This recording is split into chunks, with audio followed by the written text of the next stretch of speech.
Hello everyone, welcome to my channel. আজ আমি আবারও এসে গেছি আপনাদের সাথে একটি নতুন রেসিপি নিয়ে। তো এই সমস্ত সবজিগুলো আমার লাগবে, যে রেসিপিটা আমি আজকে আপনাদের সাথে শেয়ার করব।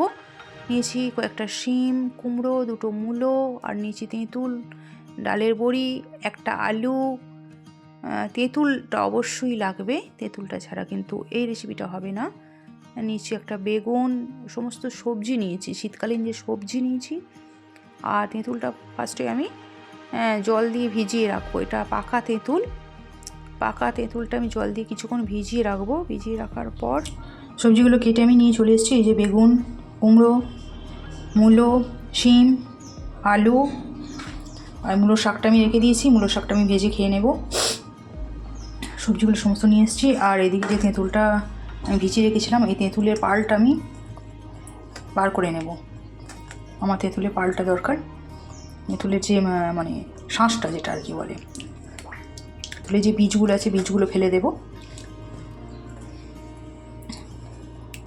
এরকম কুচলে কুচলে, মানে এরকম রোগড়ে রোগড়ে হাতে হাতে করে মেখে মেখে এরকম পালটা আমি বার করে নেব। আর এই বীজগুলো ফেলে দেব। দেখতে পাচ্ছেন, বীজগুলো আমি ফেলে দিচ্ছি।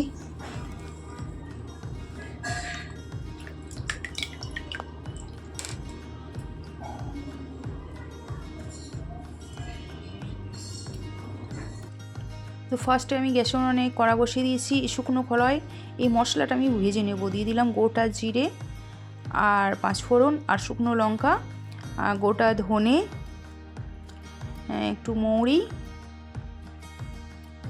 গোলমরিচ দিয়ে দিলাম কয়েকটা। এই মশলাটা আমার ফার্স্টে লাগবে, মানে এটা ভেজে আমি রেখে দেবো। শুকনো খোলায় ভেজে নিচ্ছি, এটা অতি অবশ্যই লাগবে। এটা আমি মশলাটা খুব ভালো করে ভাজা হয়ে গেছে, আমি তুলে নিলাম। মশলাটা গুঁড়িয়ে আমি ডাস্ট করে নেব। তারপর আবার কড়া বসিয়ে দিয়েছি, এতে দিয়ে দিলাম সর্ষের তেল। তেলটা বেশ ভালো করে গরম করে নিলাম। নেওয়ার পর বিউলির ডালের যে বড়িগুলো আছে, বড়িগুলো আমি ফার্স্টে ভেজে নেব। বড়িগুলো দিয়ে দিলাম তেলে, লাল লাল করে ভেজে নেব।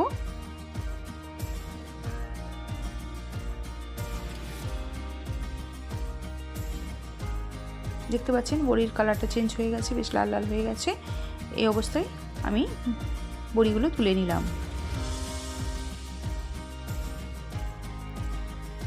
তারপর ওই তেলেই আর একটু তেল দিয়ে দিলাম। এরপর একে একে সমস্ত সবজিগুলো তেলে দিয়ে দেব। ফার্স্টে আলুগুলো দিয়ে দিলাম। আমি যে রেসিপিটা আজকে আপনাদের সাথে শেয়ার করছি, এটা কিন্তু পুরনো দিনের একটা রেসিপি, বহু পুরনো দিনের হারিয়ে যাওয়া একটা রেসিপি।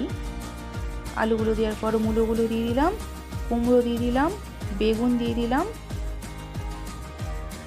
শিম দিয়ে দিলাম। সমস্ত সবজিগুলো এবার আমি ভেজে নেব। দিয়ে দিলাম 1 চামচ লবণ,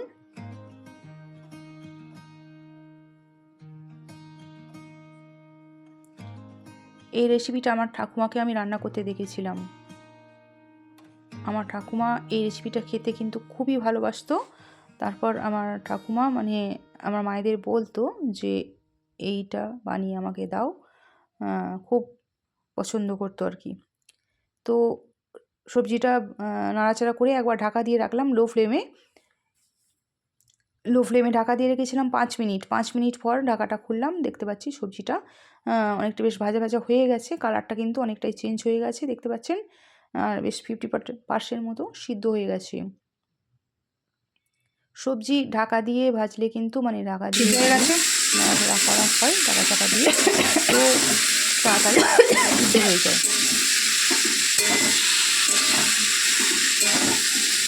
নাড়াচাড়া করছি, দেখতে পাচ্ছেন নাড়াচাড়া কিন্তু সবজি প্রায় সিদ্ধ হয়ে গেছে, মানে 80% মতো আমার সিদ্ধ হয়ে গেছে।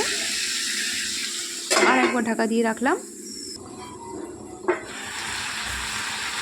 ঢাকা চাপা খুলে দেখতে পাচ্ছেন একদম মানে পুরোটা সিদ্ধ হয়ে গেছে, আর সবজির কালারটা কিন্তু চেঞ্জ হয়ে গেছে।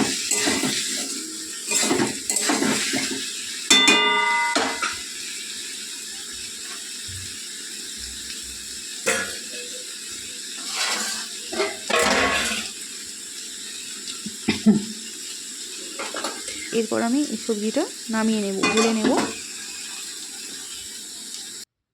একটা পাত্রে। সমস্ত সবজিগুলো যে ভাজা হয়ে গেছে একটা পাত্রে আমি ঢেলে নিলাম। নেওয়ার পর কড়াটা আবার গ্যাসে উনানে বসিয়ে দিলাম।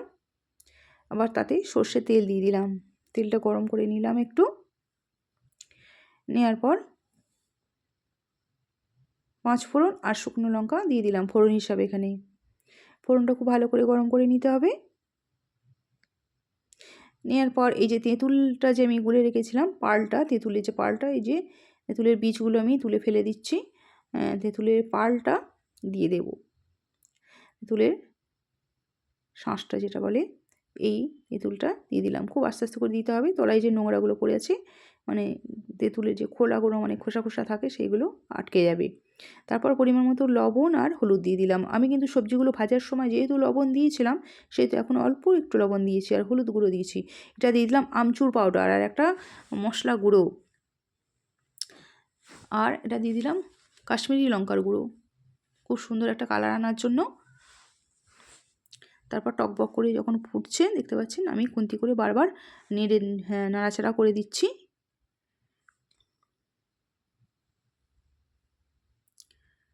টকবক টকবক করে ঝোলটা আমার ফুটছে, মানে গ্রেভিটা। এই স্টেজে ভেজে রাখা এবার সবজিগুলো সব দিয়ে দেবো। সমস্ত সবজিগুলো দিয়ে দিলাম। অলরেডি কিন্তু সবজিগুলো সিদ্ধ হয়েই গেছে, আর আমি মাত্র 5 থেকে 7 মিনিট ফুটিয়ে নেব, তাহলে কিন্তু আমার এটা রান্নাটা রেডি হয়ে যাবে। এটা কিন্তু আমি একটা নিরামিষি টক বানালাম।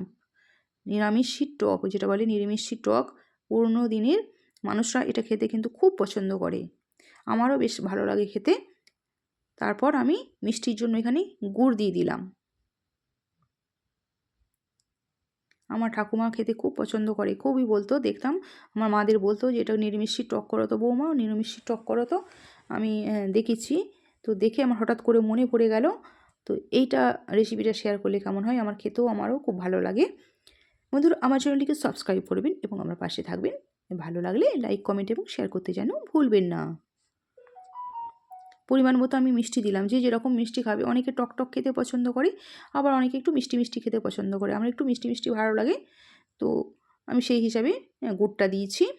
আপনারা এখানে চিনিও দিতে পারেন। তারপর দেখতে পাচ্ছেন টকবক করে ফুটছে আমার। খুন্তি করে দেখছি সবজিগুলো কিন্তু পুরোপুরি একদম সিদ্ধ হয়ে গেছে। খুন্তি করে একটু চেপে চেপে দিলাম। তারপর যে ডালের বড়িগুলো ভেজে রেখেছিলাম, ডালের বড়িগুলো এবার দিয়ে দিলাম।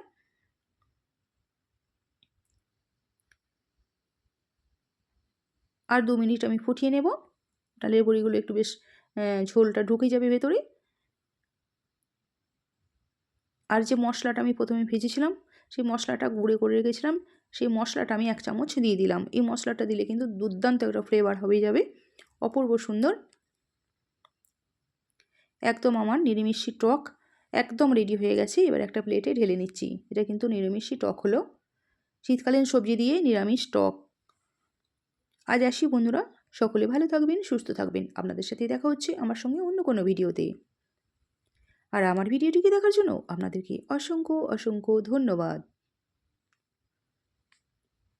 পুরোনো দিনের হারিয়ে যাওয়া এই রেসিপিটি আপনাদের সাথে আমি শেয়ার করলাম।